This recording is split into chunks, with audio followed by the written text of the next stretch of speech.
I am super excited to have Dennis Franks on my podcast today. I appreciate it so much.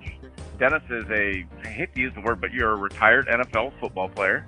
But your life afterwards as an author, a business owner, and a motivational speaker really, I think, really sets you up for what you're doing now, which is just helping people. How are you doing today, Dennis? I'm doing fabulous, Peter. It's great to be on your show today. You know, I know you just wrote a book called The Last Laugh, Vision to Victory with your teammate and friend, Vince Papale. How has that been a interesting thing for you, just being an author now? Well, first and foremost, I got to tell you, if growing up, I never thought I would be involved with writing a book. Exactly. But I guess after 40 years of friendship, playing at the University of Michigan, being on the team of the decade back in the 70s, and working my way up to the Philadelphia Eagles and finishing my career with the Detroit Lions, and Lord, keeping that friendship solid through another 40 years. It's been great, a lot of good stories. But we felt we had a strong message, and the message was for those individuals that are stuck in a rut. We created a code that we refer to the Victor's Code, and it really helps people stay on track so that, you know, from their dreams to the vision itself to victory, we take them all the way through, and it's a code that you can live by. And we believe everybody should have a certain code to live by, and we hope that the book will help.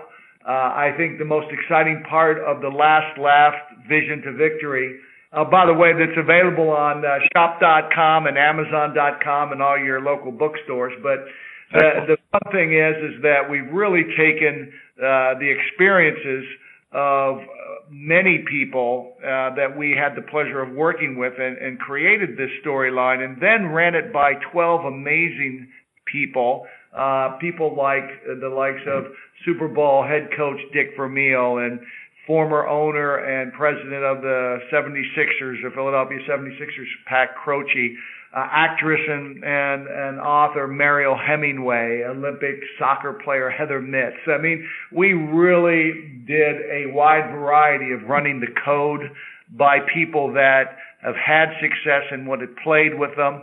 And we also took the time to go to our personal friends. Mark Wahlberg wrote the foreword, and also the former president of the Kansas City Chiefs, Carl Peterson.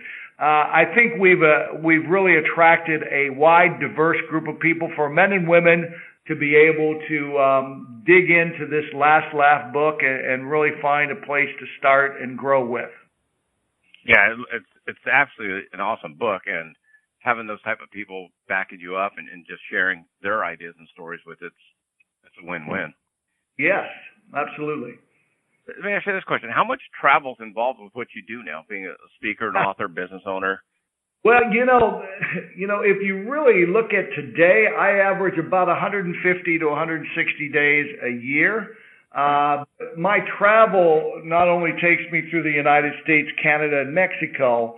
I also travel and have spoken in Spain, the United Kingdom, Australia, Taiwan, Hong Kong, Singapore, Malaysia, and even into South America, into Colombia.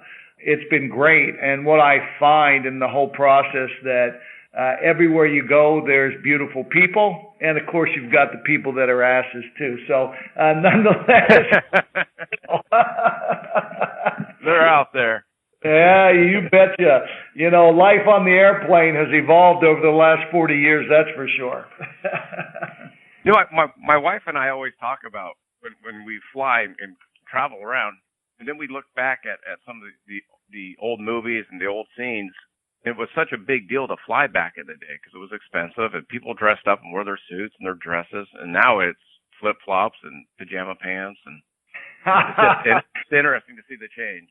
You betcha. You know, it's funny, you know, back in the 70s, you know, playing at the University of Michigan, we'd always dress up in blazers, and we'd go to Detroit International and get a charter flight into wherever we were playing from a university standpoint. And then it continued on and only got better with better charter flights with the Philadelphia Eagles and the Detroit Lions. But we always dressed up, you know, when we flew back then. And you know, it's just so different now. Everybody's dressing for comfort, kind of thing. Yeah, exactly. And well, Mhm. I No, guess but, it goes Peter, did you notice that they made the seats smaller too? I thought it was me. No, I'll tell you what. I think they're going to start charging for people that are larger than the seat that sort of overflow. I'm not sure. Well, that's a whole different discussion. For me, I travel about the same. I'm probably about 120 to 150 days a year, depending on different trips and stuff. But for me, I'm trying to stay healthy when I'm traveling. And right. It's very easy to not stay healthy and just eat whatever and stop exercising and stop doing the things that you would typically do at home even. When you travel, and you're traveling quite a bit and you're in great shape, what are your kind of goals for fitness and nutrition while you're on the road? I mean, how do you stay in shape? You know what? I want to just let the listeners know that, coming out of school, I was 250 pounds, 6'2", 250 pounds, and I went into the NFL as the smallest center in the NFL, and I grew to the time that I came out of the NFL to about 300 pounds. So, leaving football and still traveling because I went into sales and marketing, being 6'2", 300 pounds, there's not a lot of space on a plane, that's for sure. My life changed when I decided to improve myself and I lost 65 pounds. And today I'm 6'2", 225 to 230 pounds. It'll vary depending on how much I'm flying because I tend to retain fluids when I fly. But anyway, it's sort of fun when I think about it. I think staying in shape and being conditioned, if you are a traveler, is essential. There's just so much that people don't understand that traveling really wears on your body. And when you start going to different altitudes, different pressures, the fact that you're in activity in the air, if you're flying for multiple hours at a time, you're sitting, which is not the best posture to have. I mean, our bodies weren't built to sit all the time. If you don't have a good core, you're going to have developing backaches and things like that. If you've got joint issues, it's only going to be a little bit more irritating getting up after a long flight or something. But you're right. I believe so much in keeping active and keeping at the best shape as you can. And in fact, in the book, we have a chapter. It's part of the code is vitality. And there's a diverse way that I approach this. And it's really just starting with diet. And when I say diet, it's not weight loss. It's just food choices that you're taking in. And I'm a big believer in low glycemic impact eating. And that's truly just picking the right combinations of food. Your normal stay away from the processed foods and stay away from the table sugars, all the things that we like, the donuts, the bread. Yeah, exactly.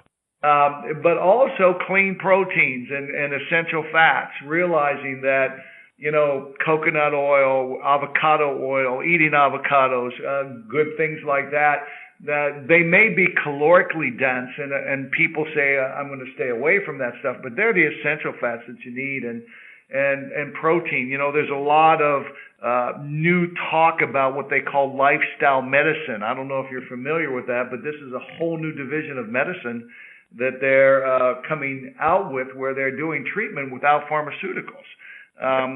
It's more with lifestyle.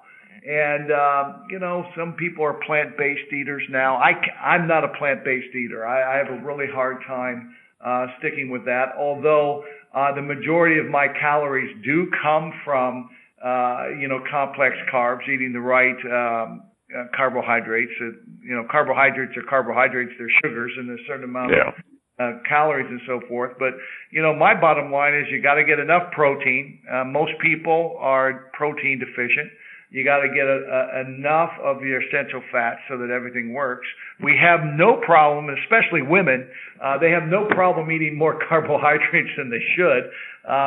But, you want to really have a nice mix of what they call macronutrients. The other thing that I'm a big fan of are vitamins and minerals. People don't really understand what essential vitamins and minerals mean.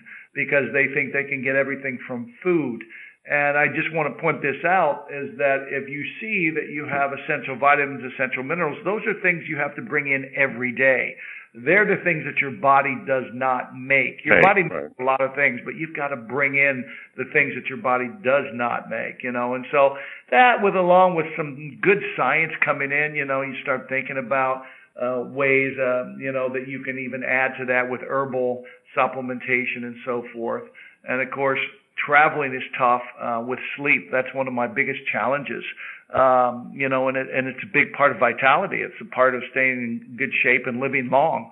But I personally, I don't know about you, and maybe you can tell me, how do you do? The first night usually in a hotel, I don't sleep very well, I'm a train wreck.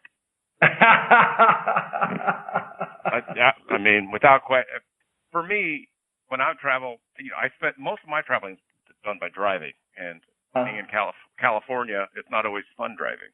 No. Starting your day in Los Angeles and heading out anywhere, you're sitting in stop and go traffic. It's the same thing like when you were saying about your traveling, the posture. Like I bring a foam roller with me because when I get after 8 hours of driving, I find I'm hunched forward from holding the steering wheel for 8 hours, and so I'll get a foam roller and really stretch out my back and try and get my body posture going the other way. But I'll stretch when I get out, that type of thing. For me, the first night is just absolutely terrible. Usually I'll fly back east, so then I'm doing 2 or 3 hour of jet lag and body clock, and it messes me up. I'm trying to go to bed. It's 1 o'clock in the morning. I'm like, I'm wide awake. Boy, I know. It seems like it's easier flying west than it is flying east. I don't know. And that goes around the world, by the way. But you're right, the posture, being in California, we happen to have a home in the Calabasas, Malibu area. And, the interesting thing, you've got to plan your time. You're going to spend a lot more time in the car. And that just is not healthy, quite frankly. And more of us are going to have to pay attention to our posture and specifically putting, your shoulders back, just as you said. That those foam rollers are amazing. I have a son-in-law who is a professional comedian, does a lot of shows in the LA area. His name is Eddie Ift, and he's a big CrossFitter. And in fact, a lot of his work in entertainment works with the CrossFitters around the world. And he's constantly saying, in fact, my gift for my birthday was a foam roller from him. Exactly. So I tell you, I got that. Isn't it amazing how it hurts too? It shouldn't. My wife's a Pilates instructor, so she uses them every day. And she's like, this part shouldn't hurt. I'm like, well, go sit in my car for 8 hours. Yeah. Hey, I also got to tell you, there's some real cracks going on right now with, people that are driving a lot, especially in the limousines, the extended limousines, and saying how unsafe they are. You start thinking about you're taking your life in hand when you're driving out there in California or anywhere nowadays. It's actually safer to fly than it is to drive on the roads. Unfortunately, I've seen a lot of car accidents while I do my driving. Mm-hmm. It's almost every day you see, and a couple I've seen like happen right in front of me. I saw a guy, I was driving up towards Bakersfield, and I passed a small little pickup truck, and I'm looking in the rearview mirror, and all of a sudden he's swerving side to side on the 99 freeway, and he starts rolling, like barrel rolls across the freeway. Oh, Lord. Like, oh, my gosh. So, everyone pulls over, and I was probably about a quarter mile ahead of them, and everyone was stopping behind. I called 911, and they said, yeah, we've got people on it. We're getting a lot of calls. But, it makes you think. It's one of those things. Yeah. Hey, have you ever been in one of those new self-stopping cars? Like if you get too close to something, like the brakes slam on? Have you experienced that yet? I was in a new car, and it had that. And I'm going to tell you what, we got close to another car, and those brakes hit. If I didn't have a seatbelt on, I think I would have fallen through the damn windshield. If you're buying a new car, be aware that when those things click in, they stop you big time. They only come on when they need to. Right. And if you are not secured, you are flying. Well, I've seen when I'm driving down next to the carpool lane, I've seen people in the Teslas with the self-driving Teslas. Right. And they're literally hands off the wheel, looking at their book or whatever, and the car's driving. That I don't know. I think I've just seen too many car accidents to Right. And you know what? I don't know where artificial intelligence is going to take us when it comes to travel, but I got to tell you, I still feel the safest in my own hands. I know. That's what I'm at. Like when I fly, my wife always starts, "Hey, be safe." I'm like, "Hey, it's not up to me." Oh my goodness, yeah. Well, the other day, I was on a flight, and it was probably one of the top 3 worst weather days to fly in. And I was coming back from New York City into Charlotte, and there was a storm. This is when Hurricane Florence was coming through, and I was like the last flight to catch in, and I guess I got a crosswind coming into landing, man. And I'm going to tell you what, I was counting my lucky stars that those wings started going back and forth, and we went up, we went down, and I've never been in a situation where the pilot actually hit the throttle to land faster. Like, oh my gosh. So, as a 1,000,000-mile flyer for one airline and a little over 900,000 miles on another airline, it was like one of the scarier moments for me. I've only had that once. I was flying into Portland. And same way, we were coming sideways, and all of a sudden, at the last minute, he jacked the nose over to the left, and we landed. So it was scary, though. Oh, there's so many times we've talked through. I mean, I was flying once with a buddy, and he was nervous. He had the white knuckles holding on to the seats. You can tell when somebody's nervous when they're flying. I said, Kevin, don't be so worried. When it's your time, and that's how it's going to work. Try to relax a little bit. And he goes to me, I don't know. I don't want to believe you, because what if it's not my time, but it's the time in row number 8 for that guy? I don't want to go during his time that I'm on this airline. I started laughing. Oh, Lord. It was the funniest thing. The people around me heard that, and they start busting out. That's funny as hell. Oh, geez. But now you've given me something else to think about next time I fly. That's exactly right. But there's a lot of things. Do you notice that when you drive, you have stress, and it's more chronic stress than just fear and flight stress kind of thing? Holy cow! The thing for me, especially being in Los Angeles area, at least where I start. My territory is all of California, and then I have Hawaii for my work. But if I give myself the time, then I don't get stressed. Like if I'm going up to Santa Barbara tonight for an appointment tomorrow morning, it should be a 2-hour drive. I'm giving myself 3 hours, and I'll go up through Malibu up to 1. So I don't sit on the 405 and the 101 and just sit there and go Yeah. Mhm. Absolutely. It's just not worth it. So when I do my casual drives and I give myself time, I find I don't get stressed. It's when I'm running late or that type of thing, because then it's the outside external forces. But now with my phone, and then I can call my accountant and say, hey, I'm running 20 minutes late, and they go, hey, no problem. Back in the day, 20 years ago, you didn't have iMaps. It didn't show you traffic. And so you had no idea how bad it was going to be. And then you couldn't call your customer from the car because you didn't have cell phones. So the stress was always, oh my God, I'm running late. There's no way for me to do it. If I get off the phone, I got to find a payphone. Then I got to call them, and then I got to get back on the car. So the technology in that sense has actually made me less stressful. Yeah, absolutely. Absolutely. Well, you know what? In California, since you've got that entire area, I remember there was a time when I was running from health club to health club. I had this new line of performance products that I was working with. So like you, I was from San Diego all the way up to Seattle. And, my bottom line was, the highways were crazy in California, the 101 to the 495 to the 5, the 190, the 65. I mean, it's just like, talk about playing football and you got people coming at you all directions. That's exactly how I feel when I drive in California. Yeah. I'm just like, whoa. But Hmm? Go ahead. No. Yeah, no, that's fine. It just you have to mentally be alert all the time. You can't drift off, for sure, as you drive there. That's exactly. And I'll tell you, for me, I like technology. I know a lot of people my age, I'm in my 50s and then even older, technology, blah, blah, blah. And I'm like, look, man, I get satellite radio, so I don't have to find radio stations. I can listen to the news. I can listen to comedy. I can listen to podcasts. I can listen to 80s, 50s, 40s, different music, all with the touch of a button now. The iMaps, the phones, I have no problem with it. Wow. Yeah. No, it is entertaining now. If you get comfortable, you're going to be good in traveling. I just hate when your traveling is screwed up because of somebody else's mistake.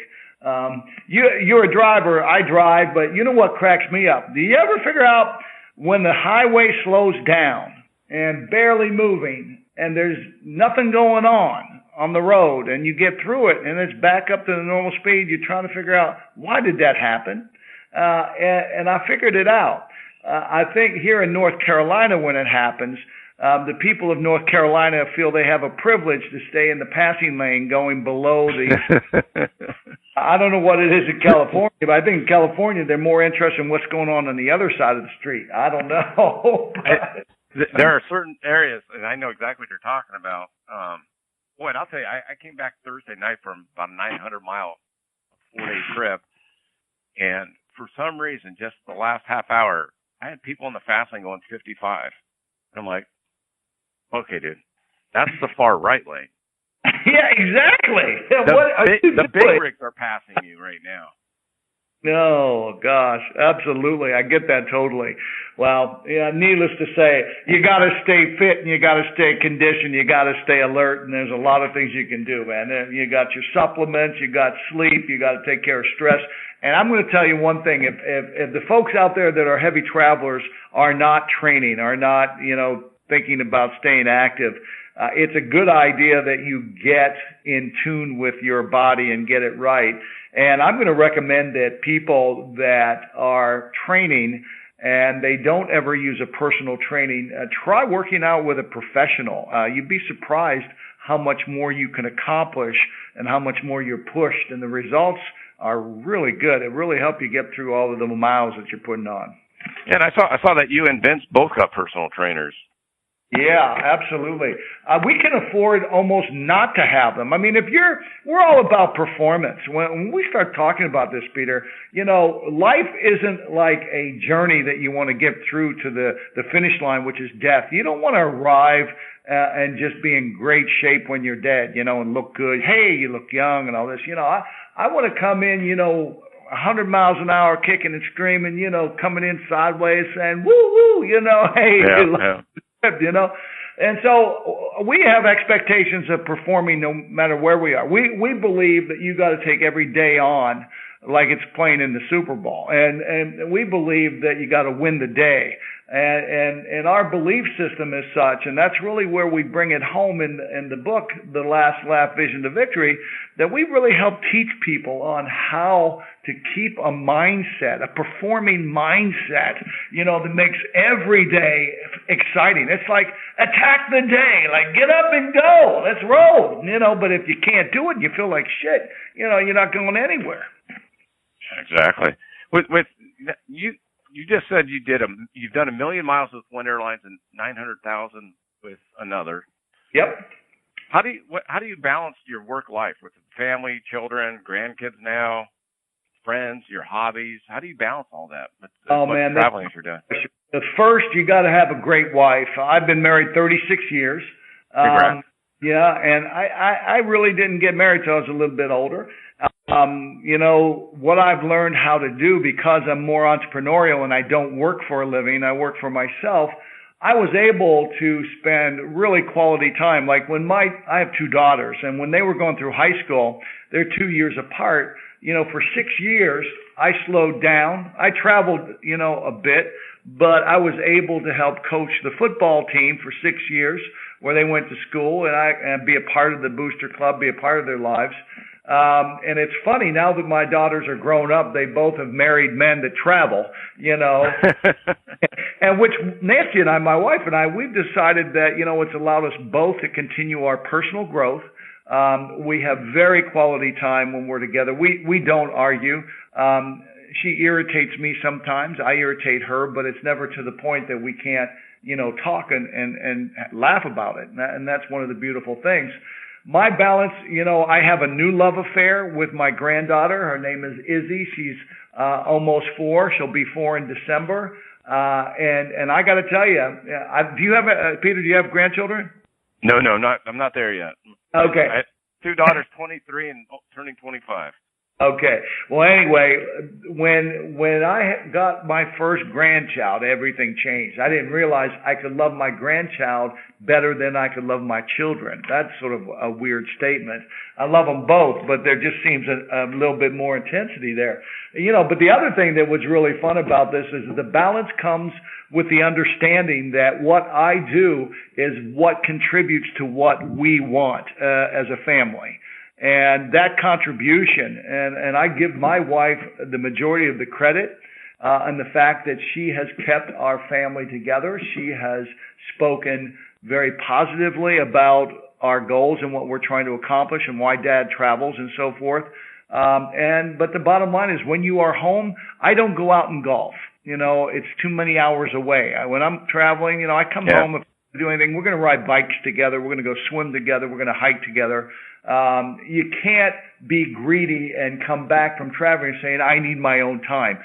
That doesn't work. You got to come back and make your family part or your significant other part of your downtime when you're working from home or at the home. That's been my.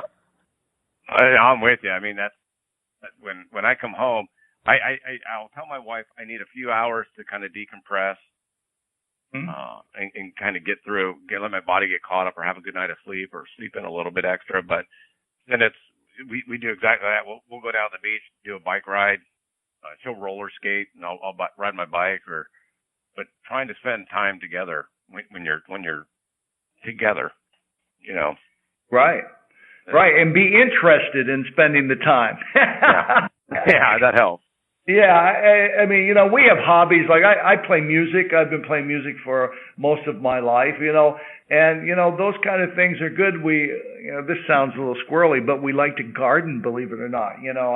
I always tell my wife I'm number one assistant for her. If something breaks in the house, she's tool time, and I'm basically the runner. I hold things and just help her out. Oh, I'm embarrassed to say that. I know. Oh Lord. But yeah, that's a great question, by the way. Anybody that travels out there, it's tough to keep it balanced, but it's all again in your mindset and understanding that you're traveling because it's part of your goal. It's part of your dream, your why, and that why has a combination of people involved with it. That would be my answer.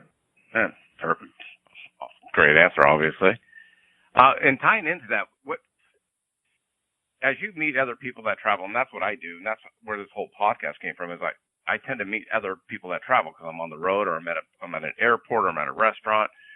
What advice would you give others that have a similar goal to yours as far as, the balance and nutrition and food? I mean, kind of what advice would you give a younger person nowadays?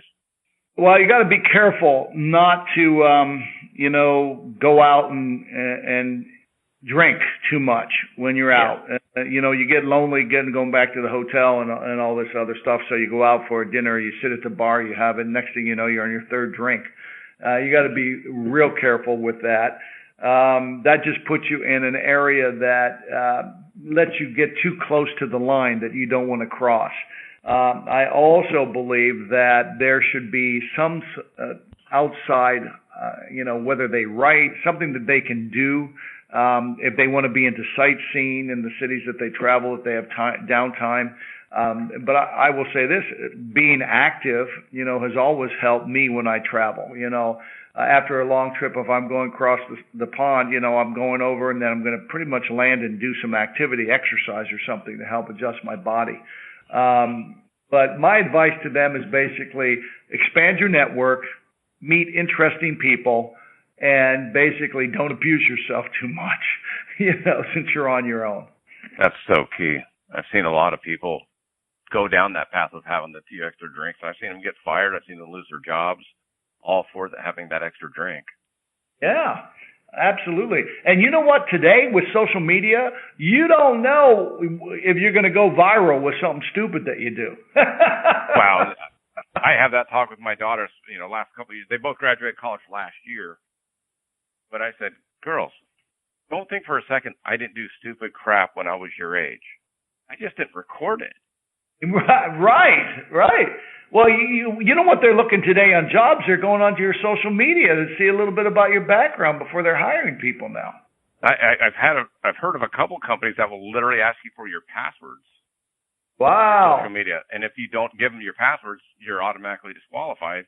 And if you do, they go on it right then and there, so you don't get a chance to go home and delete what you don't want them to see. Mhm. Absolutely. So, yeah, I mean, and I've told my daughters, they're like, "Oh, we're on private," and I go, "Look, there's no such thing." Yeah. Nothing private. No. You can set up your account as private, but it doesn't matter because people can get to it. Oh, absolutely. And today they're saying that people can tap into your computer and utilize the cameras on your phone or your tablet or your computer now. Yeah. I mean, it's just crazy any way you look at it. And as far as I'm concerned, here's my problem. I'm type A already, and this country is becoming totally overstimulated to the point that nothing's getting done. It's almost like if you want to put yourself to accomplish something great, you've got to limit yourself to the distractions that you allow it. And so many of us don't let our phones go, put it down. I mean, one of the biggest causes of health going downhill is lack of sleep. People are on their phones till they go to bed, or they're in front of a screen before they go to bed. They can't unwind and ever get into the deep sleep that they need to get into. It's interesting. I was just listening to a podcast about how to get better sleep, and it was take all your electronic stimulation out of your bedroom, basically. Yeah. And they're like, well, I use my phone for the alarm. They go, well, go down to the store, get an $8 alarm clock, and there you go. Exactly. It's for sleep and for sex. That's what a better. Right. Yeah. About getting a snake plant. Have you ever heard of a snake plant? No. A snake plant is, you're supposed to put it next to your bed, and I actually did some research on it before I went and bought one, but it actually converts your CO2 into oxygen. Wow. It's one of the two plants that converts at a higher rate your CO2, your carbon dioxide that you exhale at night. It can convert it back into oxygen. That's amazing. I got to get one of those. I got to do a little bit of research on that. It's called, let me just go get my mobile and Google that son of a gun. There's a whole long Latin word for it, but it goes by the snake plant. And I did the same thing. I'm like, to me, I love Google because I'll hear something like that and I'm like, come on. And then you can go find out and research it, and you're like, oh, okay, that's true, or it's not true, And so I'm always trying to get more information, and better sleep is better sleep. And I know when I travel to dry areas like Las Vegas or Denver, I'll take a little personal humidifier and set it next to my nightstand. Oh, that's not a bad idea. God, those are tough when your hotel room's drying out. Lord have mercy. Hotels really take me to a whole nother level. You want to talk about problems. When I go to a hotel and if it's not well circulated, my sinuses go off the chart. Holy cow. There's just so many things. There's so many bacteria, so many things that you got to deal with. And then if you're traveling internationally, then you've got different cultures, different foods. I mean, God, when I'm in Spain, I swear they start dinner somewhere around 9 or 10 o'clock every night. God. And it's everything against what you're not supposed to do. Go to bed with a full stomach, Yeah. People don't realize if you eat before you go to bed, now your body's working when you're trying to get some sleep. So shoot. That's exactly right. And that's the sleep guy that I was listening to was talking about making, don't eat, I think it was 2 hours before you go to bed. Don't eat anything. Don't have anything at least 2 hours before, if not longer, because you got to let your digestive system get through it. Peter, let me ask you something here. This is interesting. There was a fear, and I don't know if you guys had it, but we had when all this online meeting stuff, GoToMeeting and webinars and Join.me, Zoom.us, Skype, everybody says we won't have to travel as much. We won't have to travel as much. Has that slowed down the amount of traveling you do based on online communications? No. And the company I work for has tried that. And we typically do 4 seasons a year as an apparel and footwear rep. I sell Western clothing, so I sell cowboy boots, jeans, shirts, hats. Hey, you got to send me a link. God, I like that stuff. Get you whatever you want, my friend. All right, wonderful. And so they tried to do the sales meetings, via a conference call, and then we did a video conference. But I don't think they don't have it down yet. Mm-hmm. Where this guy drops off, the video link is going in and out, the camera doesn't. So they tried it one time, and it was whatever. I don't think it's there yet, though. I just don't think the technology is there. Maybe with this 5G, it'll come about, but we're not there. I think it has its place, but where it's not worked for me, and I work a lot with entrepreneurs, and then we work together. And if you're going to be some sort of mentor, and I do a lot of that, there's a certain amount of trust and relationship and bond that has to build, and it's just so hard to do that on a video communication. I think videos are fine for follow-up, but if you have to build the type of relationship that is going to have stressful moments in it, like if you have an account and you get an account and then all of a sudden your suppliers are not supporting you on that account, you got to have enough relationship where they're not going to kick you out the door.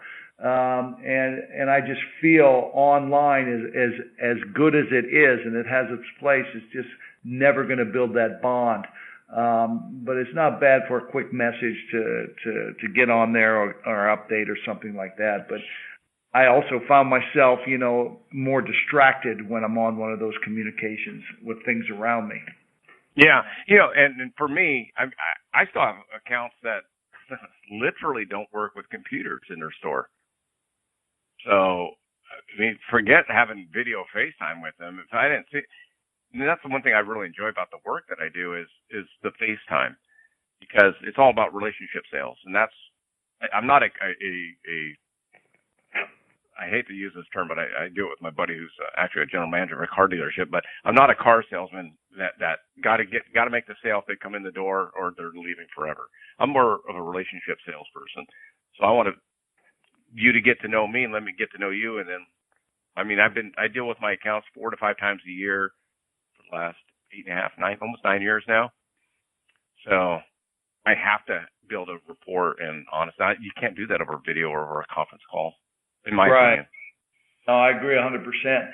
No, it's true, and you know what? There's always going to be a place for in person, and there's always going to be a need for travel. And yes, it's more expensive for companies, but your best accounts, are the ones that are bonded with relationships, as you said. Yeah, absolutely. Yeah. Like the video. When my daughter went, she did a summer semester in London for college when she was in college, and the video FaceTime was awesome between the two people.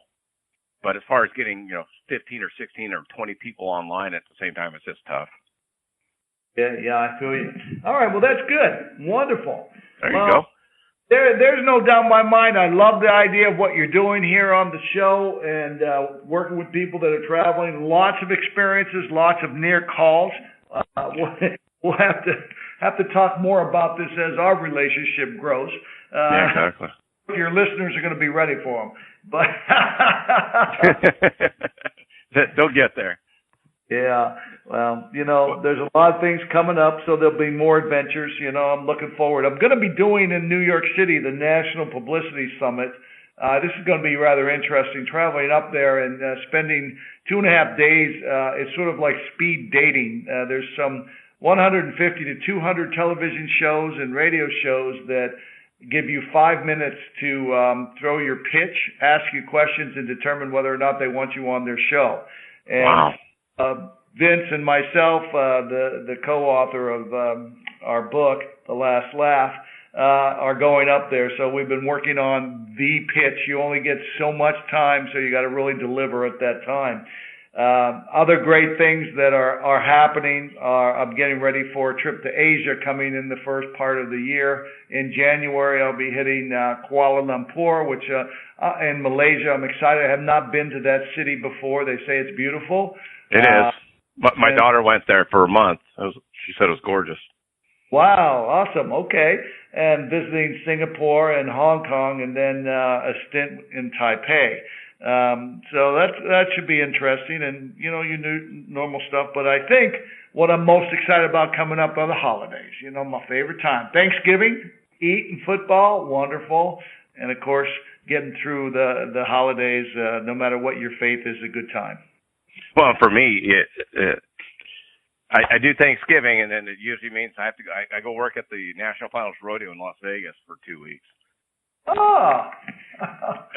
And so I do that for 16 days, and then I get to come home and enjoy the holidays and do all that.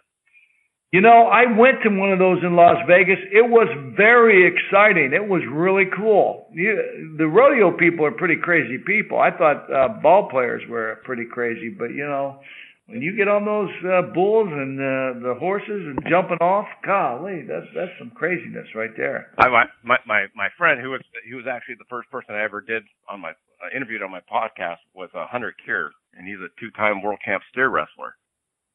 And I always joke with him, even in person on a friendly night. It's like, why would you jump off a perfectly good horse to get on a steer with horns? It makes no sense to me.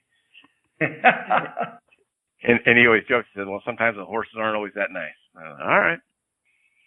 That's cool. That's a crazy travel life too.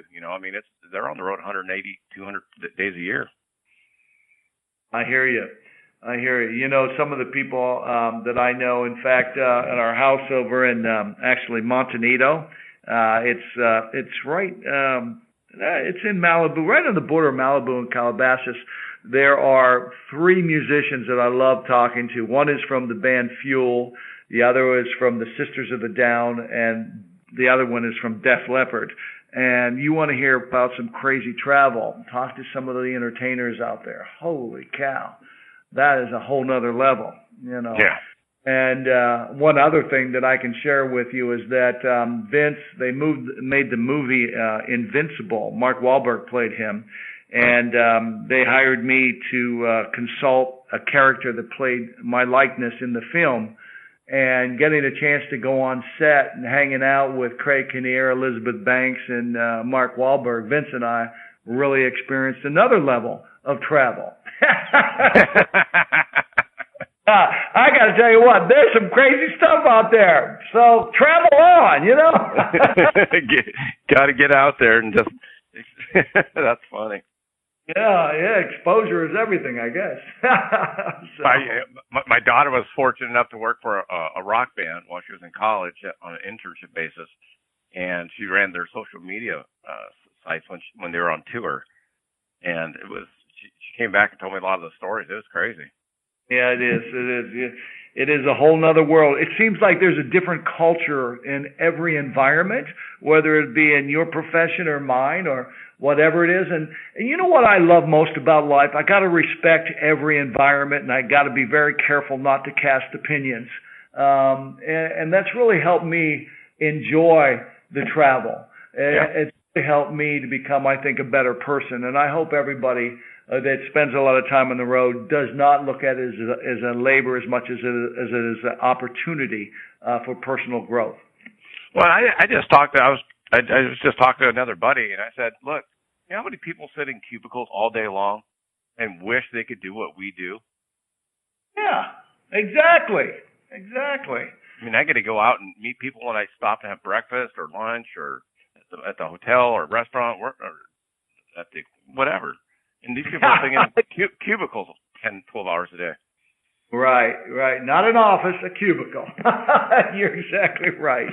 Yeah. You're right, Pete. That makes a lot of sense, and I do get that also. Oh, it must be exciting. I just say yes, it is. Yeah, exactly. So, hey, what's the best way for my listeners to catch up with you? All right. Well, I'm glad you asked. I have a very good website. It's DennisFranks.com.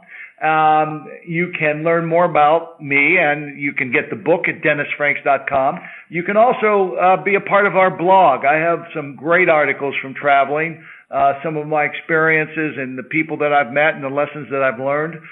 It's pretty exciting. Just DennisFranks.com, and you can pretty much find everything you need to know about me, and if I can ever be of service to you, your company, or just email me, and I'll be happy to give you my insights too. Exactly. And then the book's available pretty much everywhere. Barnes Noble. Yeah, it's universal. Shop.com. What they say, Amazon.com, shop.com, just put the book in the search and it'll come up. Last Laugh, Vision to Victory. And then I think if you get the book and you like it, you want to visit my site at DennisFranks.com and get some of the worksheets that go with the book itself, and it'll help you crystallize and hold you accountable, because I always believe anything worth doing is worth measuring, and so that's key. Yeah, absolutely.